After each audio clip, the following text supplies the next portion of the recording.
My name is Zoe, and I'm a 31-year-old. Mary, my older sister, moved out 3 years ago after getting married, so my parents and I no longer live together. Running an online business allows me to work from home.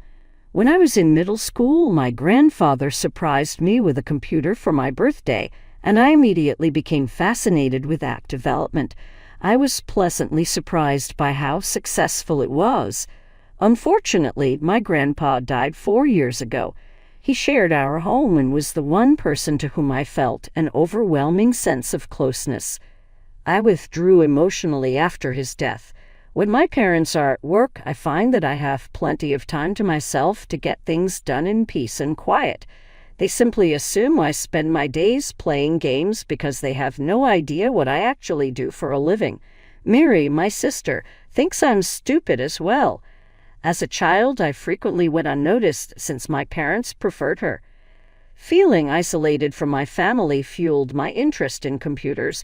Nobody took the time to get to know me or spend quality time with me except my grandparents. They gave me a computer when I turned 15, and it was the beginning of my career path. Because my parents had never celebrated my birthday with a present, I was really touched by this. With the passing of my grandparents, I feel as though I no longer belong anywhere else in this house than my room. I don't despise my parents despite their imperfections. Since they brought me up, I do my best to pitch in around the house. My mom knocked on my door one Thursday morning and said, "Zoe, is breakfast ready?" Noon has passed. "Indeed, it is being considered," I responded. Most of the housework has fallen on me since my grandpa passed away. Since my parents believe I'm usually playing games, they simply accept my tendency to take charge as normal. Everything from cooking to cleaning to laundry and grocery shopping is on me. You saw your dad, didn't you? He left after having breakfast early. Mom said, "Dad's gone out again, huh?" "Yes," I said. Over the past few Saturdays, Dad has begun to depart early. My parents rarely argue, but my dad has a hard time saying no to Mom, so he often departs early to avoid her hectic schedule. This is merely my opinion, as we haven't had any meaningful communication since middle school. Mom indicated that Mary and her family were planning to visit today at about noon. "Mary's coming?" I inquired, slightly taken aback. "She's your sister, so there's no need to be surprised. You two haven't laid eyes on each other for quite some time, have you?" "It has certainly been some time." I mentioned that I believe this was her first visit home since getting married. Mary hasn't been to our house till recently, despite the fact that she was married 3 years ago and has dined out with Mom and Dad. Our parents traveled to see Mary instead of her returning home while she was pregnant. Something major must be happening for her to show up at this hour. I thought to myself, she must have a good reason to show up, doesn't she? My mind wandered to that. "There is something she wants to discuss," she said. "My mom warned me to make a lovely lunch because she's coming after a long time." "Sure thing," I responded. Meeting my nephew was exciting, however, it did make me a little nervous. On the other hand, Mary had never warmed up to me before. I went to Mom and requested, "Could I get this month's food money?" I noticed I hadn't gotten it yet. "I'm going shopping right now." "Wasn't it your dad who gave it to you?" she said. "He advised me to approach you," I remarked. Mockingly, she scowled. "My belongings are quite sparse. The previous month, I only paid you $100. Here is $50, she said, slapping the cash onto the table. "But I need the full amount this month." I muttered to myself, "You would not be experiencing these problems if you worked correctly. How much longer will you persist in squandering time?" She retorted angrily. I mentioned that I am employed. I attempted to clarify. "Please don't make explanations. I don't care. Playing games for pocket money is all you're doing. You can't even live on your own, so there's no need to talk about working," she remarked with a stern tone. "That's not true," I adamantly continued. "The time has come. It's money that I've given you." She slammed the door shut behind her and stormed off, telling the girl to get the rest from her father. I returned to my task after letting out a long breath. After I located a suitable rest area, I set out to do my shopping. Since Mary was expected to come about that time, I hurried to finish by early afternoon despite feeling anxious the entire time. Upon my return home, I wasted no time getting the kitchen in order as my mom kicked back and watched TV. Just before midday, my dad came back, and the doorbell rang not long after. "Mary, I'm glad you could make it. Drop by any time." All over the house, Mom's upbeat voice resounded. "My return has been announced. Standing here after all this time makes me nostalgic," Mary remarked as she entered. "Mary, it's good to see you again." "The time has passed," I remarked, to which I responded, "Oh, Zoe, you're still here," as she glanced between us. Mary, who I hadn't seen in a long time, was decked out in designer labels from head to toe and sporting heavier makeup than usual for our first encounter. As usual, she gazed at me with an assured grin on her face. Mary proclaimed, "I'm so tired," before she collapsed onto the sofa. My mom was holding my nephew, so I glanced around in the hopes of seeing him. His adorable wide eyes betrayed his natural curiosity. "Tell me what you're gazing at. Get lunch ready and hurry up," Mom remarked with a touch of coldness as soon as she saw me observing my nephew. "Mom, are you still making Zoe do all the housework?" With an air of scorn, Mary inquired. "Sure thing.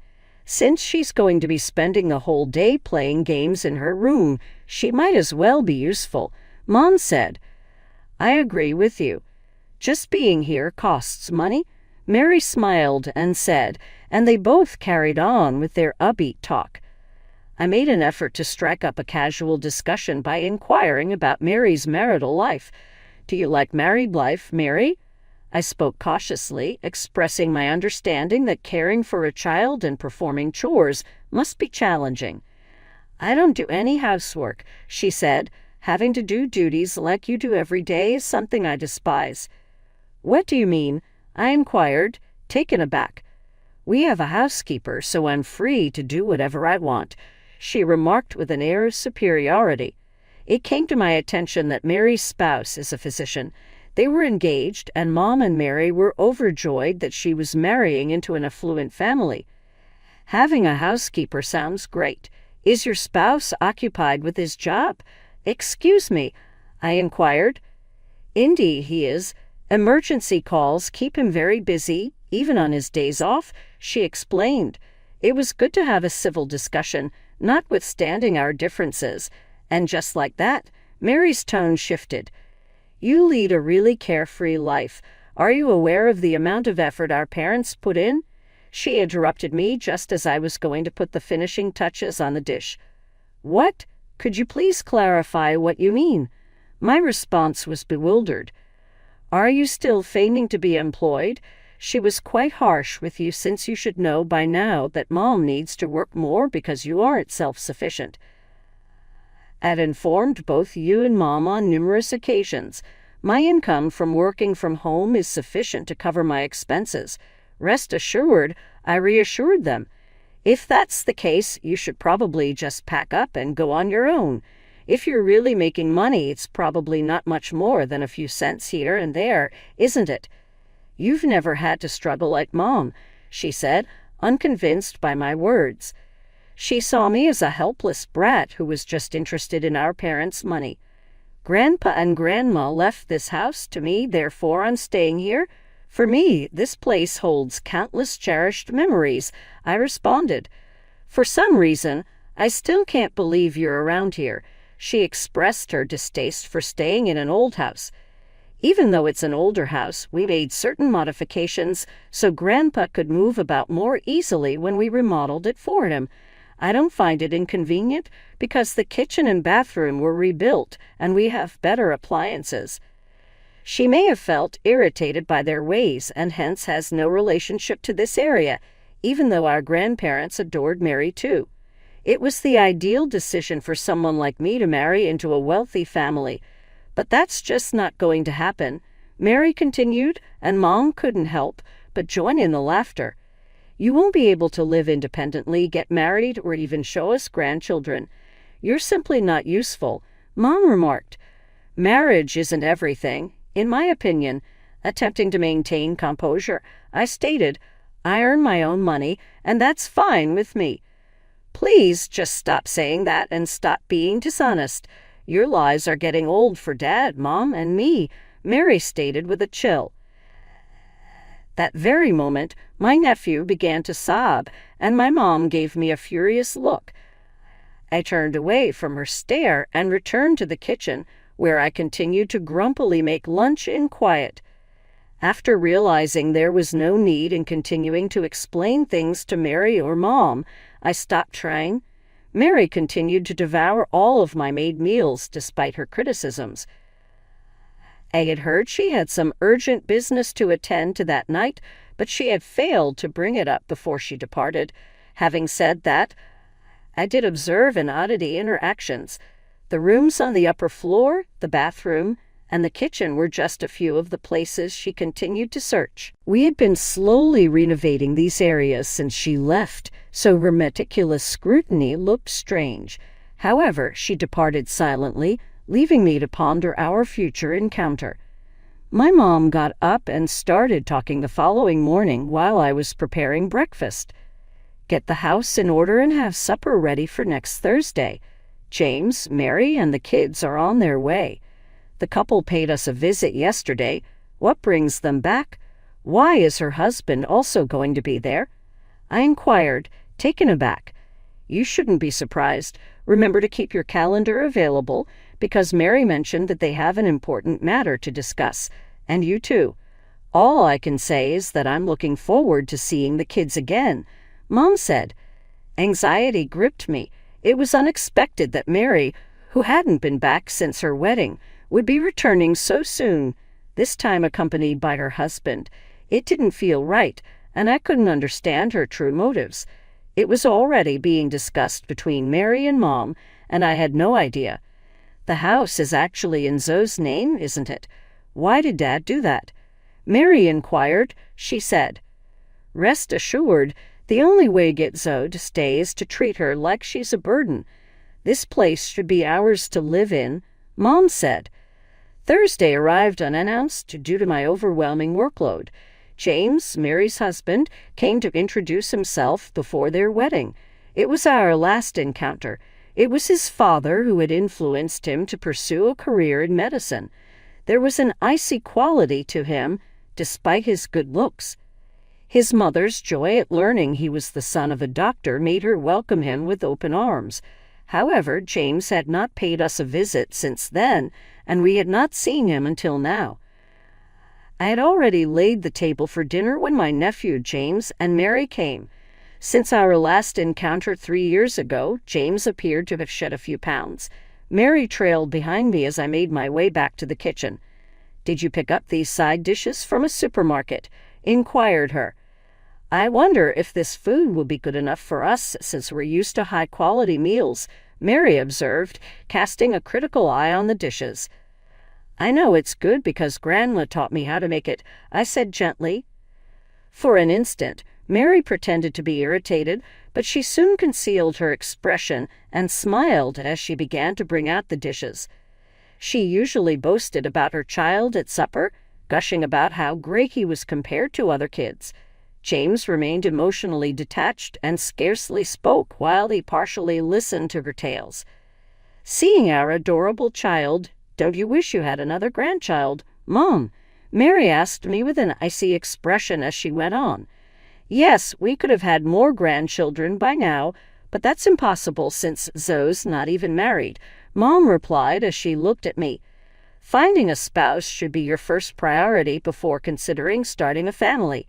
If you're not going to leave your room to play games and look for work, how are you going to meet anyone?" The insults were piled on by Mary as she added, I had almost left the table after discreetly finishing my lunch when my mom abruptly stopped me, her voice betraying her wrath. "Will you simply disappear? It's not over yet. Come on, sit down and pay attention. We need to discuss something essential. So let's cut to the chase. So, would you mind getting out of here?" I was taken aback by Mary's abrupt statement. You need to experience independent life for a change. Your parents are sick of having to put up with you. If you remain here, you will never evolve. She went on as if she were genuinely trying to help me by suggesting that I go. You need to realize how much of a disappointment you are, she said. It would be good for you to learn to earn enough to live on your own and understand how hard life can be. Be patient, Mom. Do I really need to keep repeating that I'm self-employed and working to pay my bills? Tell me when you'll believe me. My hands trembled with rage as I responded. Just because you make a little money from your hobbies doesn't mean you're earning a living, the mother said. Nope, I cover all of my own expenses with the money I make. I stated with conviction that I had even paid for all of the home improvements following Grandpa's death. I had paid for the improvements out of my money, and my parents were aware of this. Then Mary grinned. You really believe you're special, aren't you? I thought that was Grandpa's money. Stop pretending like you were unaware. He gave you money before he passed away, right? Shortly before he passed away, Grandpa gave me a bank book. He and Grandma had been saving up for my future, worrying about my well-being after seeing how neglected I was. They probably thought it may be useful to me down the road. How do you even know about that? Astonished, I inquired. I kept the bank book secret from everyone after receiving it from Grandpa. Finding it was a breeze. It was in your drawer, Mary said with a scowl. But the cash card isn't here. I was unable to withdraw any funds. Tell me what makes you think you're capable of doing that. What a relief. Her behavior shocked me, so I spoke up. They were always more accommodating to you, she went on to say. But to think they left money just for you, ignoring the rest of us, that's so unfair. I said, Don't be so disrespectful to Grandpa and Grandma, in a very angry tone. They saved that money because they cared about me. It hit me then why my parents had totally ignored the idea of paying for the renovations. They must have known about the bank book from the beginning and thought I would use it to pay for everything. They thought I would just drain that account for all my expenses. Put the money aside for the moment. Despite Mary's disapproval, she did say that the house now had nice facilities and new appliances because of it. Despite my resentment, I will let it go now that you have it all. She added with a sarcastic expression that Grandpa and Grandma likely knew you'd never be able to support yourself. Was the purpose of her most recent home inspection to verify the quality of these renovations? To put it mildly, she was worried about you since she was your sister. Glaring at her was all I did. She proceeded to her major point after ignoring my expression. She looked at him with pride and said, Actually, James is about to start a new hospital. Despite his serious expression, he didn't seem to mind. What? Unprepared, I inquired. We also intend to relocate here, she went on to say. James has plans to construct a hospital in the area. We would utilize this property as our base because there is plenty of open terrain and not many hospitals nearby. Mary stated matter-of-factly that we need you to leave. However, you cannot unexpectedly insist on that, I argued. Even though the D is in your name, you really ought to give it up for the benefit of your parents. I want it, she said firmly. Why do you get to decide that? Without a doubt, her parents support her, she asserted. They want you out too. Before he went away, Grandpa had moved the house into my name. I remembered this. It now clicked for me why Grandpa had put the house in my name. I had no idea why at first. Mary emphasized that her father was the true leader of the household. Please just depart quietly. The name on the documents is irrelevant. Oh no, my grandparents' house is filled with cherished memories, I responded. Stop acting like such a brat, she yelled out. Everyone here has it tougher because of you. You're nothing more than a parasite. You've had enough. Get out of here, Mary said as if she were about to strike her last blow. So, don't you think you're a bad influence on your nephew? Turning to me, my mother added, Do you really want him to grow up seeing you depend on us for everything? My dad was staring down at his phone the whole time, and James did nothing more than sit quietly and listen. I knew then that they wouldn't pay attention to a word I said. I had to leave this poisonous environment. "All right, then. Go to your room if you want to," I told her. Despite my rage, I forced myself to remain rational while I considered my options. I decided something that night. After Mary's family departed the following morning, I went downstairs to discover that the house remained in a state of disarray from the previous night. My folks hadn't woken up yet. Going to a neighboring cafe, I retrieved my laptop and set out to strategize. My mother's incessant messages and calls requesting that I return to prepare breakfast soon began to ring my phone. Staying concentrated on my strategy, I paid them no mind. I was able to book a moving company the very same day after doing some research. Coming home at a time when I knew my folks would be at the office was my strategy. I felt a mixture of relief and annoyance because the house was a disaster after only a short time without me. A truckload of movers showed up not long after that. One of the movers inquired, "Which items are we taking?" "All the things I purchased," I responded. The movers wasted no time loading up my entire apartment with my possessions, including large equipment like the dishwasher, refrigerator, and microwave, as well as smaller ones like the plates. The house felt weirdly depressing and vacant once they finished. I was no longer interested in being here, even if the house was technically still mine. I felt liberated and assured that I hadn't squandered my grandparents' love and care when I departed. My irate mother called that night. "What is happening? The appliances have all disappeared. Were they taken by you?" "Affirmative, I did," I said. "You wanted me out, so I'm leaving, and I'm taking what I bought with me." "I'm glad you're leaving, but it's not right to take the appliances," she said to me. "Just say no, they belong to me. I purchased them. You bought them with Grandpa's money." "Oh no, I don't know how many times to repeat myself. To me, the inheritance from Grandpa is invaluable. Not gonna touch it. I used my own money to purchase everything." To confirm it, I sent her a photo of my bank book that shows the date. The balance should have been cleared as I had just withdrawn $170. "You're horrible to do this to your own parents." "All right, then. Your appliances are unnecessary for us. We will seek assistance from Mary and her family. Please go out of here as soon as possible. It doesn't matter to me. Under my name alone is that house." Don't be ridiculous. After that, I didn't hear from my mom again. On the inside, I wished James could purchase the entire house, not merely the appliances.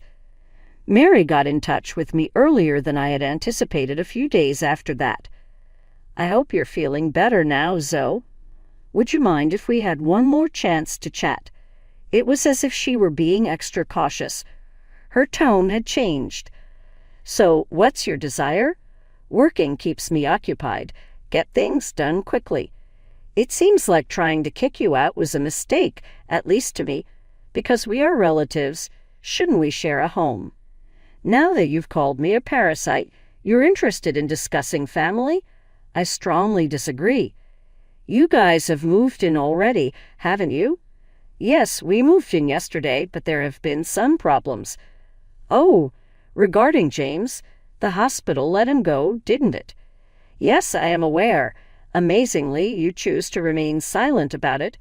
How do you know that?" "You'd be surprised at how uninformed I am. The administrative staff at the hospital where James was treated is a friend of mine. She informed me that he was let go due to an extramarital affair. James had an affair with a nurse and managed to get her pregnant, it turns out. At the hospital, the furious woman revealed everything, despite his attempts to persuade her not to have the baby in order to conceal the affair. James was fired by his father, who was worried about the hospital's image. Because James was unable to tell Mary the truth, he invented a lie about constructing a new hospital in order to secure housing. It was shocking to me when I found out about it recently. The husband of the woman is suing him for damages, and he is bankrupt as a result. Moreover, my father has departed from the farm. What happened to Dad? My father allegedly had an affair as well, according to Mary. Just before Mary and her family were set to move in, he departed, leaving behind a message and the divorce papers. My mother apparently got bedridden after reading the note in which he complained about her. Lauren, you can't just abandon us here, can you? Assist us, will you? Are you sure you've gotten rid of the money Grandpa gave you? What are you saying now? As soon as I inquired, my mother produced a photograph of the bank book. I find it amusing that they finally believe I can support myself when it's convenient for them after all this time of doubting my ability. Depend on me just when it suits you. I will not return. Because of the memories of Grandma and Grandpa that were held in that house, I endured everything. However, now I know that those memories will never leave me. Wait, would you kindly hold on a second? Mary demanded. You, Mom, and Dad have ruined my childhood, therefore I don't feel comfortable asking for my assistance at this time. Plus, you'd better get out of here quick, because the deed is in my name. It was as if my burden had been lifted, and I could finally breathe easier as I spoke these things aloud. Please, Zoe, you're really going to abandon your family like this? Mary and my parents kept trying to get in touch with me, but I ignored them. They persisted for the first 4 months, but then they gave up, and now I can go about my day without interruption. Mary and James allegedly borrowed money to start a hospital, but they're already seeing no patients, likely due to the negative reports created by James's affair partner. The shock of my dad's departure caused my mom to acquire depression, and she is currently hospitalized. I made the decision to sell the house when I moved out and actually followed through with it. Mary and her family were forced to relocate to a neighboring flat after seeing the for sale sign. I no longer care about their struggles. They have bills and no patience. My nephew is innocent, therefore I pray he finds happiness. My job is going swimmingly, and I'm even growing my company. My grandparents have always meant a lot to me, and I pray that I can find a home for the rest of my life. For the rest of my life, I intend to enjoy every moment to the utmost.